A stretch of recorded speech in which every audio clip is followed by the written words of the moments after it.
माता की भक्तजनों, आज हम अहोई अष्टमी की व्रत कथा सुनेंगे। प्राचीन समय में एक साहूकार था जिसके 7 बेटे और 7 बहुएं थीं। साहूकार की एक बेटी भी थी जो दीपावली में ससुराल से मायके आई थी। दीपावली पर घर को लीपने के लिए 7 बहुएं मिट्टी लाने जंगल में गई तो ननद भी उनके साथ हो ली।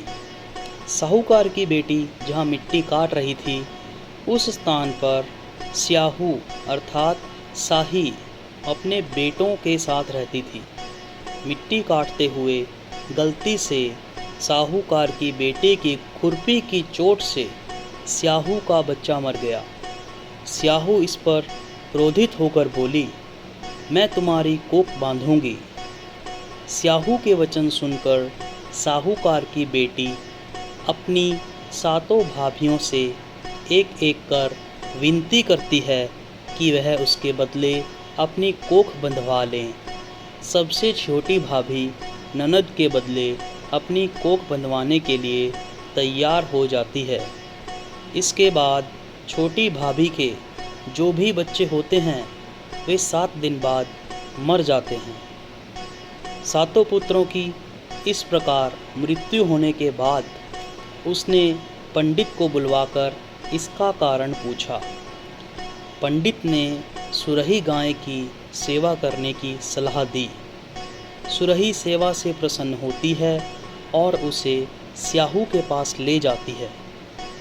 रास्ते थक जाने पर दोनों आराम करने लगते हैं। अचानक साहूकार की छोटी बहू की नज़र एक ओर जाती है।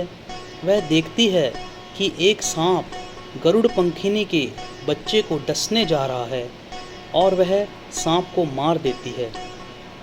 इतने में गरुड़ पंखनी वहां आ जाती है और खून बिखरा हुआ देखकर उसे लगता है कि छोटी बहू ने उसके बच्चे को मार दिया है। इस पर वह छोटी बहू को चोंच मारना शुरू कर देती है।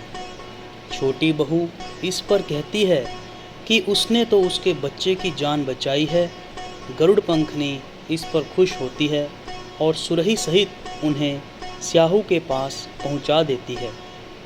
वहां स्याहू छोटी बहू की सेवा से प्रसन्न होकर उसे 7 पुत्र और 7 बहू होने का आशीर्वाद देती है। स्याहू के आशीर्वाद से छोटी बहू के घर पुत्र और पुत्र वधुओं से हरा भरा हो जाता है। बोलिए अहोई मैया की जय।